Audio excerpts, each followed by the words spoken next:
यहीं से दुनिया के सामने एक बड़ा सवाल खड़ा हो गया कि जिस सुरक्षा सिस्टम पर ईरान को सबसे ज्यादा भरोसा था, यानी चीन का एयर डिफेंस सिस्टम, वो आखिर रात में फेल कैसे हो गया। दरअसल ईरान ने पिछले कुछ सालों में भारी रकम खर्च करके चीन से आधुनिक एयर डिफेंस सिस्टम खरीदे थे। चीन ने दावा किया था कि उसकी तकनीक दुनिया की सबसे मजबूत सुरक्षा कवचों में से एक है। कि क्या पाकिस्तान अपनी फौज जो है वो सऊदी अरब भेजेगा? क्योंकि और ये सवाल क्यों आता है? ये सवाल इसलिए आता है बिकॉज पाकिस्तान ने एक स्ट्रेटेजिक एग्रीमेंट साइन किया हुआ है विद द सऊदीज कि पाकिस्तान जो है वो हर कीमत पे अपनी फौज। ईरान की, जैसा कि आप लोग जानते हैं कि होली भी है, रमजान भी चल रहा है, लेकिन उसी के साथ साथ ईरान और इजराइल के बीच में जो टेंशन चल रही है, जो लड़ाई चल रही है, उसमें कई दूसरी कंट्रीज भी बीच में आ गई हैं जिसपे के ईरान ने अटैक किया है। और यकीनन वो तमाम ही लोग जो हैं, तमाम ही जो कंट्रीज हैं, वो ऑब्वियसली बहुत ज्यादा डिस्टर्ब होंगी। कौन सी कार्रवाई? बताया जा रहा है कि ईरान की मौज क्लास फ्रिगेट जो है IRIS डीना को श्रीलंका के जनूबी साहिल से तकरीबन 60 नॉटिकल मील दूर हिंदुस्तानी समंदर में सबमरीन हमले से डुबो दिया गया। श्रीलंका के दिफा और नेवी जराये के मुताबिक हमलावर गैर मुल्की सबमरीन था और अमेरिका की तरफ से इसकी जिम्मेदारी को कबूल कर लिया गया। और मैं समझता हूँ कि इन अटैक ईरान पे होगी, और मैं समझता हूँ कि जल्दी होगी, देर नहीं होगी अब इसमें। उसके लिए अमेरिका ने सारी चीजें तैयार कर ली हैं, इसराइल ने सारी चीजें तैयार कर ली हैं, और मैं समझता हूँ कि ईरान को भी एहसास हो गया इस बात का कि अब अटैक आ रही है। अगर ये अटैक करते हैं बाय द एयर, तो Iran will attack American interests and Israeli interests in the middle east. राजनीतिक चर्चाओं में सवाल उठ रहा है कि क्या भारत ने इस पूरे ऑपरेशन में कोई खुफिया मदद की। हालांकि अभी तक इस बारे में कोई आधिकारिक पुष्टि नहीं हुई है और भारत तक भी इसकी पुष्टि नहीं करता है। ये सोशल मीडिया पर चर्चाएं हैं, लेकिन ये बात जरूर सच है कि भारत और इजराइल के बीच रक्षा और तकनीकी सहयोग पिछले कई वर्षों में काफी मजबूत हुए हैं।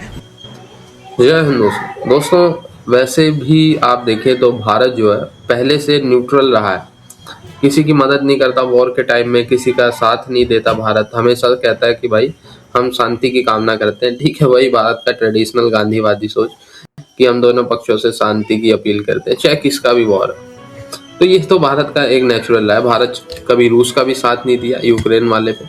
ठीक है, इनडायरेक्टली लोग कहते हैं ऑयल खरीद के मदद किया, बट वैसे कोई डायरेक्टली स्टेटमेंट नहीं दिया हम रूस के साथ। और सेम वे इजराइल, आतंकवादियों की भारत निंदा जरूर कर देता पर इजराइल के साथ खुल के खड़ा नहीं होता। बशर्ते इजराइल और रूस जो है वो भारत के साथ कई बार खुल के खड़े हो चुके हैं युद्ध में पाकिस्तान के खिलाफ। जब अमेरिका एंड कंपनी, चाइना, ये सारे देश भारत के खिलाफ रहते हैं तो यही दो देश इजराइल एंड रूस भारत के साथ खड़े रहते हैं। बट अब सूरत हाल काफी बदल चुकी है। अब इजराइल और ईरान का जो युद्ध हुआ, इसमें जिस तरीके से Chinese air defence system Iran में ब्रीच हुए, आपने देखा ना, ताश की पत्तों की तरह चाइनीज एयर डिफेंस सिस्टम को ब्रीच किया इजराइल एंड अमेरिका के फाइटर जेट्स ने। इसके पीछे एक स्टडी है CNBC की और रॉयटर्स की, इन सब की मैं देख रहा हूँ आर्टिकल्स लिखे पड़े कि इंडिया जो है वो चाइना के सभी एडवांस्ड एयर डिफेंस टेक्नोलॉजी का प्रयोग, उसके ऊपर स्टडी, उसके तोड़ निकालने की कोशिश भारत डेकेड से कर रहा है। ठीक है, सो भारत उन देशों में है विद अमेरिका जो चाइना की हर टेक्नोलॉजी की स्टडी करते हैं और उसको जो है ब्रीच करने के लिए टेक्नोलॉजी बनाते हैं या जुगाड़ लगाते हैं। अब एक इंसिडेंट जो आपने देखा ना, जिस तरीके से ये ब्रीच हुआ ईरान में चाइनीज एयर डिफेंस सिस्टम, ये सारे लोग कह रहे हैं कि जी ये भारत ने डेटा एंड इंटेलिजेंस शेयरिंग किया है। ठीक है, और इंटेलिजेंस असिस्टेंट प्रोवाइड किया है इजराइल को। अब ये प्रोपागेंडा है या रियलिटी है, ठीक है, भारत ने प्रोवाइड किया, इस वजह से इतने आसानी से जो जेट्स हैं उन्होंने ब्रीच किया ईरान और खामनेई और ईरान को, मतलब आपने देखा कैसे ही तहस नहस करते। बट ये खबर झूठ भी हो सकती है, मुझे नहीं लग रहा है भारत ने बताया होगा। पर अगर बताया भी होगा तो फिर आप देखें इजराइल ने भी तो भारत की कितनी मदद की है, ईरान ने भारत की किस युद्ध में मदद की है, ये भी फिर सोचने वाली बात है। कुछ भेजेगा। ये देखिए, ये जो सऊदी अरब के साथ जो हमारा एग्रीमेंट है, स्ट्रेटेजिक म्यूचुअल डिफेंस एग्रीमेंट जिसे आप बोलते हैं, देखिए ये ऐसे नहीं होता कि एक गोली चली तो आप फौजें जहाज पे चढ़ा कर भेज देते हैं। ये बड़ा इंपॉर्टेंट एग्रीमेंट है एंड इट एक्सप्लेन्स बेसिकली जो इंटायर जो सिक्योरिटी आर्किटेक्चर है मिडल ईस्ट का, ये उसके बारे में है पूरा। देखें अगर आप इसको जरा कंप्लीटली इसको अंडरस्टैंड करें, पाकिस्तान और सऊदी अरब का मिलिट्री टाइज जो हैं वो हमेशा से रहे हैं। अभी भी एज ऑफ माई नॉलेज तकरीबन 2000 ट्रूप्स हमारे सऊदी अरब के अंदर हैं। और ये माजी में एक 1982 में एक एग्रीमेंट हुआ था, पाकिस्तान ने मिलिट्री ट्रेनिंग दी थी 8000 सऊदी फौजियों को। और ये जो एग्रीमेंट है ये चलता रहता है। और ये आपको बात बताऊं, बीच में जो सऊदीज थे they got closer with the United States, Pakistan की जो स्पेस है वो सऊदी अरब में कम हो गई थी। अब हुआ ये है कि the more the Arab nation they do see that the entire security architecture जो इस वक्त अमेरिकन लेड सिक्योरिटी आर्किटेक्चर है मिडल ईस्ट में, उसमें दरार आ गई है। The Americans do believe that this with Abrahamic Accord कुछ मुल्कों को साथ में ला लिया गया है और कुछ मुल्कों को मुश्किल में डाला जा सकता है।